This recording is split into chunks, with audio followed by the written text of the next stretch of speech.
حيزب ذا ساعات زي أجن تزلوا زرقاق سكوا خفت بايتا بسلك ويندوي لي أبا معراب تقرأي بعلاوي سرعات بلسقنا بخبرت مسارعتات تخصي جميرو اقرنيا سراويت بلسقنا ون ياو ناب سراويت تقرأي تخصي خفيتو تخصي بعلي غير والله سرعات بلسقنا ساعات زيو سلازيو ني خنداناغس وي دما خمزنا بكالي رعادي خناتو زي كوني كمتناي كلتشن 13 موصيو ورار زفصمو اب حزب تግራይ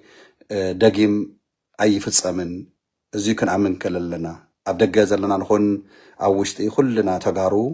ጠንኪርና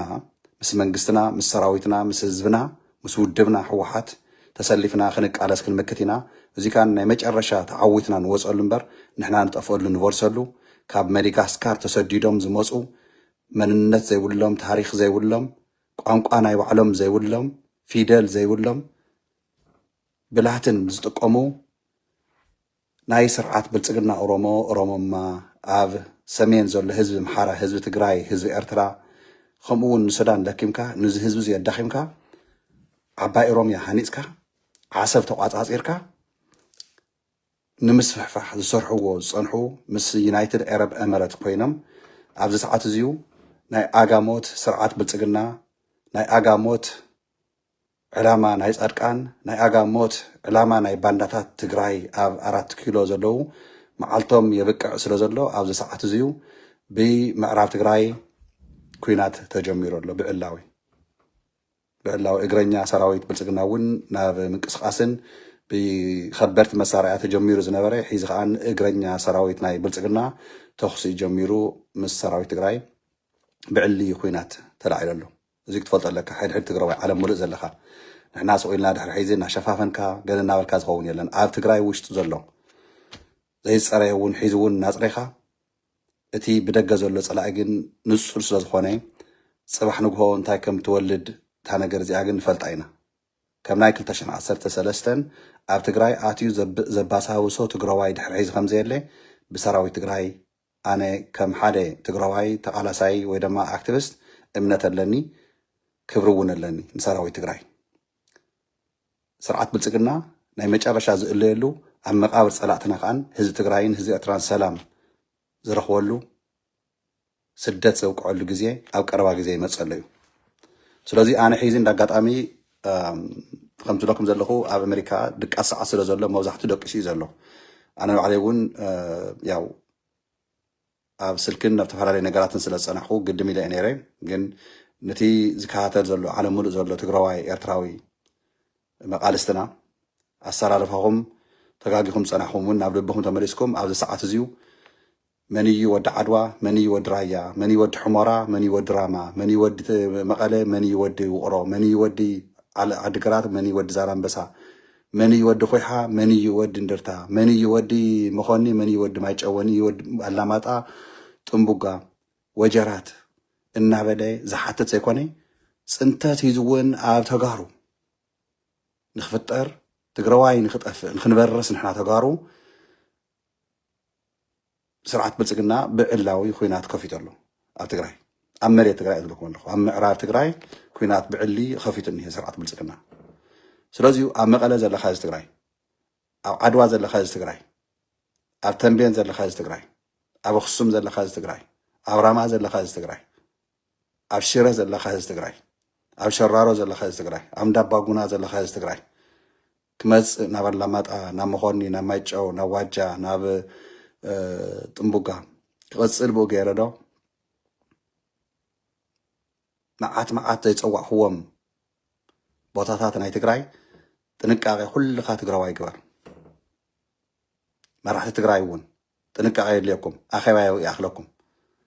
ብልጽግና ብዕላዊ ኩናት ከፊቱልና ኣሎ እዩ ተጀሚሩ ኣሎ ኩናት እዚ ግን ተለይልና ንዓለም ክነፍልጥ ክንክእል ኣለና ብተፈላለዩ ቋንቋታት ብትግርኛ ጥራይ ኣይኮነን ዓርሲ በዓርስና ምፅራፍ ዓርሲ በዓርስና ምንኽኻስ የብቅዕ ፀላእትና ሒዙ እውን ኣብ ደገ ዘለኹም በተለይ ኣብ ውሽጢ ኣለኹም ቤተሰብኩም ንሕወሓት ተፀላእኹም ሕወሓት ተወልኩም ፅባሕ ንግሆ تواجع زخفلت مسوات زخفلت زساقي اتنهاتكم انتناتين بيت سبت بايتا زنهيو تتقادا لاي كثن كلن زتصوع هون بوتاتاتن زي زتصوع هون تግራይ بمولعه ተሰሊፉ ኣብ ኩለን ግንባራት ዘሎ ኣብ ራያ ዘሎ ወዲ ራያ ጥራይ ኣብ ራያ ተወላድ ጥራይ ኮነ ትግራዋይ ኮይኑ ግን ኣብ ራያ ተሰሊፉ ኣሎ ኣብ ማእኸላይ ዘሎ TDF ካብ ማእኸላይ ዘዋ ስለተወለደ ካብ ዓድዋ ስለተወለደ ካብ ኣክሱም ስለተወለደ ካብ ተንቤን ስለተወለደ ይኮነን ትግራዋይ ስለዝኮነ እዩ ብልኡኽቶ ተዋሃቦ ልኡኽቶ ተቐቢሉ ክጋደል እየ ንዓደይ ነደይ ኣይድፍርን ኢሉ ኣብ መስመር ኣሎ ንዙ እንደግፍ ሓቢርና ንዙ እንደግፍ ክትሓልፍ እያ እዚኣ ክንዕወት ኢና ክትሓልፍ እያ ፅባሕ ንጎ ምስ ተዓወትና ምስ ሓለፈት ግን ተጋግየ ነይረ እየ ኢልካ ትዛረብ ትግራዋይ ክሰምዕ ይደልናኒ ንወቀስ ንነቅፍ ነርና ሒዚ ግን ኣብ ዕላዊ መኸታ ኣቲና ኣለና ስርዓት ብልፅግና ኣብ ምዕራብ ትግራይ ብፍሪነርዋ ኣነ ደጋጊመ ይነግረኩም እየ ፌስቡከይ እንድሕር ትከታተልዎ ኮይንኩም ሸር ግበርዎ ንኩሉ ይብፃሕ እዚዩ ንኩሉ ሸር ግበርዎ ንኩሉ ትግራዋይ ይብፃሕ ኣብ ቲክታክ እውን ዘርጊሐ እየ ከምዚ ነገርኩም ቅድሚ 4 መዓልቲ ስርዓት ብልፅግና ብውሽጣዊ መምርሒ ውሪዱ እንታይ ከም ዝተዳለወ ገሊፀ እየ ኣብ 5 መዓልቲ ኩናት ከፊቱ ኣሎ ብደቡብ ትግራይ እውን ክኸፍት እዩ ብዓፋር እውን ክኸፍት እዩ ብጸለምቲ እውን ክኸፍት እዩ ሰቱ ኩናት ተወደአ ጉዳይ እዩ ሒዚ ግን መን እዩ ሰጢሙ ትግራዋይ ኮይኑ ንሰራዊቱ ንመንግስቱ ንህዝቡ ዝድግፍ ትክክለኛ መትከላዊ ዝኾነ ትግራዋይ ሒዚ ክድግፍ እዩ ብዲፕሎማሲ ብፕሮፓጋንዳ ብቅርሽና ብኩሉ ኣንፈት ክንገብሮ ኢና ኣየኹም TDFና ኣየኹ ህዝቢ ትግራይ ኣየና መንግስት ትግራይ ሓየ ኣለና ጎንኩም ሒዚ እውን ኣይንድቅስን ምስተዓወትና ኣብ ዓድና መፂና ምሳኻትኩም ክልተለኹ ሰራዊት ትግራይ ህዝቢ ትግራይ መንግስት ትግራይ ኣብቲ ባይታ ኮይና ኢና ሓቢርና ክንዕልል ሓቢርና ክንዛተይ ሓቢርና ክንሕጎስ ሓቢርና ክንድቅስ እስካብ ሽዑ ግን ድቃስ የለን ኣይንድቅስን 6 ዓመት ሙሉእ ህዝብና ተሳቃይ ኣብቲ ባይታ እኒሄ ካብ ስቃይ ካብ መከራ እዚ ካብ ዕፅዋን ክባ ነውፂና ስርዓት ብልፅግና ናይ መጨረሻ ዝስረዘሉ ናይ መጨረሻ ዝጠፈሉ ፅንተት ህዝቢ ትግራይ የብቅዕ ኢሉ ጅግና ዝኾነ ሰራዊት ትግራይ ኣብ ድፍዑ ዝነበረ ሒዚ ብዕላዊ ገጢሙ ኣሎ ንፀላኢ እወ ፀላኢና ኢኻ ስርዓት ብልፅግና ካብ መዲጋስካር ዝመፀ ዓልየት ኣብ ሰሜን ዘሎ ህዝቢ ንምብራስ ንምጥፋእ ትዝገርም ነገር ግን ምሱ ተሰለፉ እንታይ ዝኣኽሉ ባንዳታት ትግራይ አንቱም ተጋጊኹም ዝወፃኹም አንቱም ናይ ንጌታቸው ናይ ንጻድቃን ዕሽነት ሒዝኩም ሸተት ዝበልኩም ሒዙ እውን ኣብ ዩቱብ ኣብ ፌስቡክ ኣብ ቲክቶክ ኣብ ተፈላለየ ማሕበራዊ ሚድያ ትንቀሳቀሱ ዘለኹም ናብ ልብኩም ተመለሱ በይዛኻትኩም